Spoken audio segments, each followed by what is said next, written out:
আসসালামু আলাইকুম। সবাই কেমন আছেন? আশা করি সকলেই ভালো আছেন।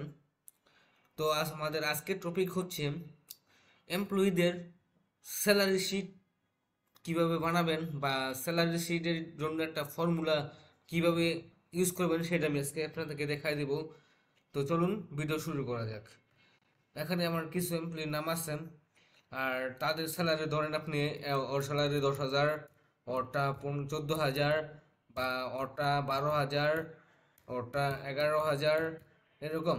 আপনারা কিন্তু এখানে ম্যানুয়ালি টাইপ করতেছেন বা আমি এখানে ম্যানুয়ালি টাইপ করে বসাচ্ছি, কিন্তু এখানে যদি একটা ফর্মুলা আমরা ইউজ করি তাহলে কিন্তু আমাদের যে বস আছে তারা দেখেও কিন্তু খুব খুশি হবে, বা আমাদের কাজটাও একটু সহজ হবে। তো এটা আপনারা কিভাবে করবেন একটু দেখাই দিই আপনাদেরকে আমি। সম্পূর্ণ সর্বপ্রথম সম্পূর্ণ সেলটাকে সিলেক্ট করবেন।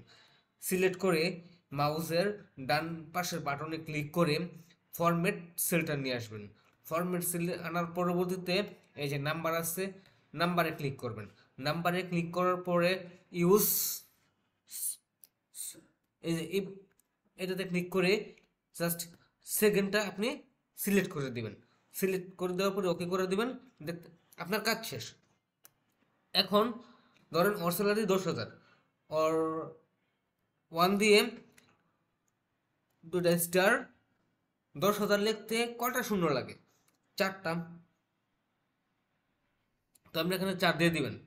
দেখেন অটোমেটিক ওর 10,000 চলে আসছে। আর ওর স্যালারি ধরেন সাপোজ 20,000, তাহলে 2 লিখা দুটা স্টার এবং 4, দেখতেই পাচ্ছেন 20,000 অটোমেটিক চলে আসছে। তার স্যালারি ধরেন 15,000, তাহলে আপনি এখানে কি করবেন? 15, দুটো স্টার, 3টা শূন্য।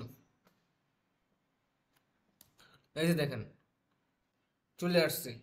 তো আপনারা চাইলে এইভাবে আপনাদের ফর্মুলাগুলা, সেলস বা স্যালারিগুলা নির্ধারণ করতে পারেন।